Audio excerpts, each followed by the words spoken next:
Valve has been giving away free shit recently, and I am a big fan of free stuff. I also love Portal, Team Fortress 2, Left 4 Dead 2, and tolerate Counter-Strike. So when I found out I could get Half-Life for free, I was down to give it a shot. I'll do anything that game tells me to. Something about that beard, it's hypnotizing. Whenever I see it, I feel my bank account draining into the Steam sale. I both love and fucking hate these controls. On the one hand, they're smooth as hell, but on the other hand, half the time they feel like they're for a completely different fucking game. Right off the bat, you start playing and you're fucking zooming, which is all fine and dandy until you need to jump from platform to platform and the slightest tap of your keyboard sends you tumbling into the abyss. I did eventually figure out you can move slowly by pressing shift, but the game doesn't tell you that. Well, maybe it does in the training room, but you see that shit right there? Fuck that shit. I would rather drown than take swimming lessons, and then I'm gonna blame the fucking ocean for it. Even then, while holding shift, movement is too slow. So the platforming ends up being rather clunky and nowhere near as fun as it could be. Luckily, there is minimal precise platforming in the game, but it does mean that when there is a precise platforming section, it becomes a massive slog to get through and really interrupts the rest of the gameplay. Also, what the fuck is up with this auto-aim shit? If it's supposed to help me, it's not fucking working. It's not even guiding my aim onto things. I'm already aiming at what I'm trying to shoot at, and then it just decides to move.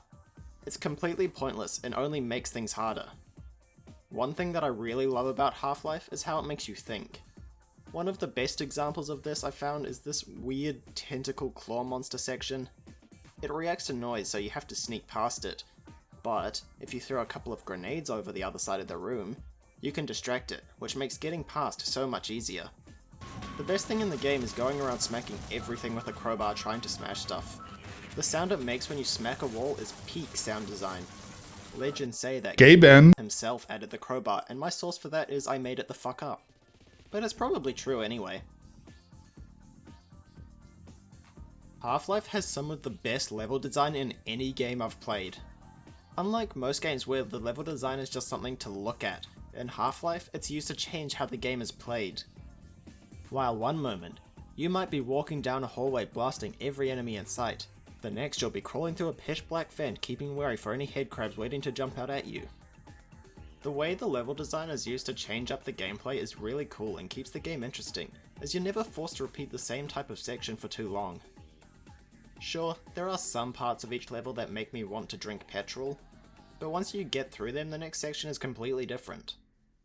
There are also a few cases of things that almost feel like bad level design, but can mostly be attributed to source jank.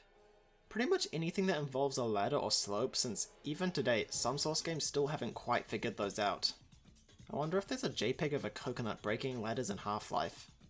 It would be nice if they could have done a better job of differentiating between which doors can and can't be opened.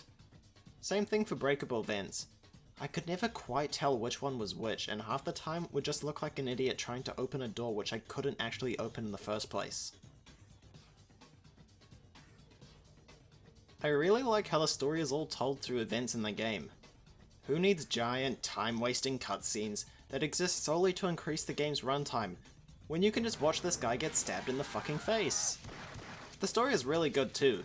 The world is ending, and it's entirely my fault. So now I have to fight my way through hordes of aliens and also the fucking government. Take that, every teacher who said I would never amount to anything. I caused the fucking apocalypse. Even if you don't pay attention to the story, there's still so much shit going on.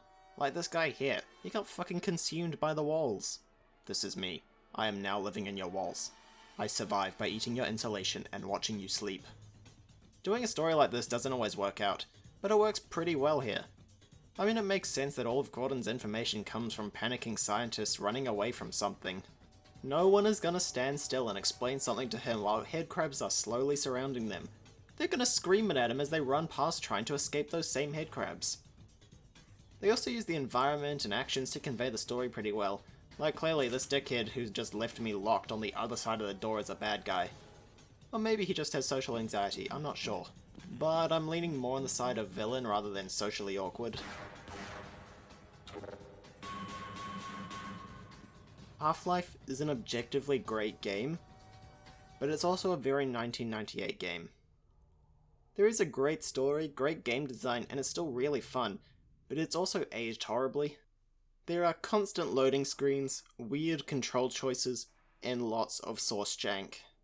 Although I guess that one isn't an age issue, that's just a Valve thing. I can overlook things like this because the game is so old, but it does mean that what I would otherwise consider a near perfect game is simply just a really good one.